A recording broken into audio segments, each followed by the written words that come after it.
credit synthesizing and testing aspirin.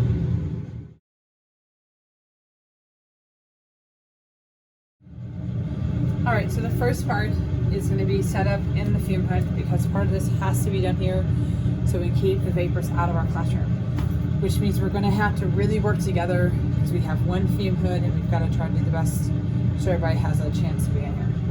Okay? It is imperative that you're working with clean glassware, so make sure that you've done a good job cleaning your 125 milliliter Erlenmeyer flask. Acquire 2 grams of salicylic acid and place into your flask. First step is to get your hot water bath going. We want to go ahead and get a 400 to 600 milliliter beaker, put some water in there and get it heating up. Let's not pass 60 degrees Celsius. So let's keep an eye on this. Again, we want to gently heat it between 50 to 60 degrees. If you have a little bit of that up there, you can use the still water to bring it down just a little bit, not too much. Next, you'll be working with sulfuric acid. This is concentrated. I do have some gloves if you need to borrow some, but I put it into a dropper. We're going to put 5 drops in there. 2, 3, 4, 5.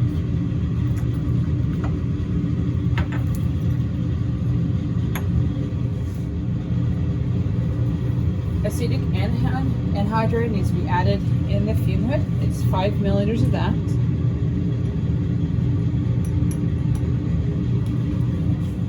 Next, we will place our solution that's in the flask into a water bath for 20 minutes. Again, we're watching our temperature, making sure we don't get above 60. This is going to be a warm water bath. There's fumes being given off, which is why we're doing it in the fume hood. When your temperature starts getting up around 60, I recommend just taking off for a little bit and then come back and put it back on there when it cools down a little bit. Again, keep in the range of 50 to 60. Okay, so now we're going to allow it to cool to room temperature.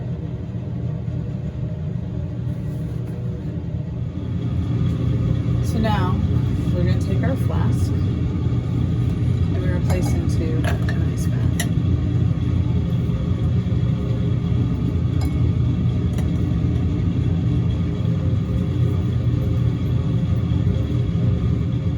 So while it's cooling down the ice bath, we're going to scratch the flask bottom with a stirring rod until crystals form. So we're just going to see this.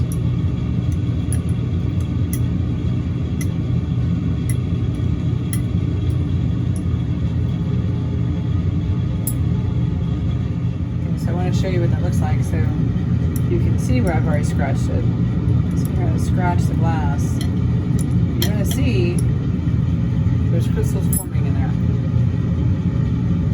And that's what we want to see at this step of the way. So now we're going to add 25 milliliters of ice cold water to the graduate cylinder, and we're going to add it to the flask.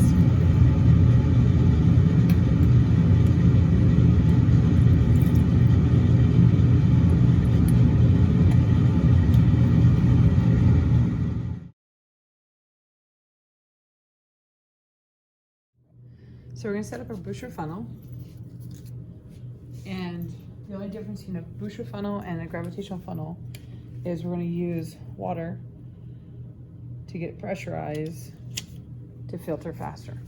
Okay, so we've hooked up to the line, and there's only 2 in our lab currently that can do this. Our funnel is a little bit smaller. It's going to fit in here. Gonna add a little bit of water, and as always, you know, to weigh it first, mark your name on it, and then what we should be able to do is, if we got a good one here, turn on that water, and hopefully we've made a good vacuum. Okay, and that's how you set up your booster funnel. Okay, so we're gonna pour our crystals into it.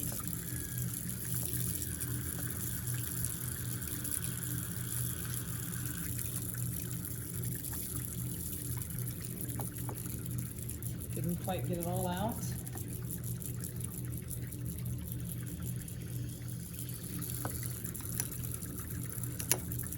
Okay. I want to make sure I get it all out of there. Again, I got a good section right there. So I got some cold water here, just like before.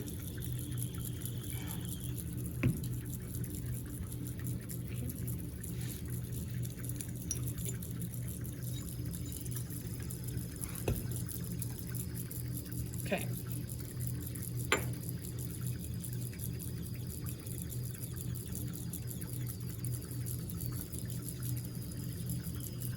All right, so there's our crystals. What we need to do now is we need to get them transferred to a watch glass. This is where we're gonna leave it for the day one.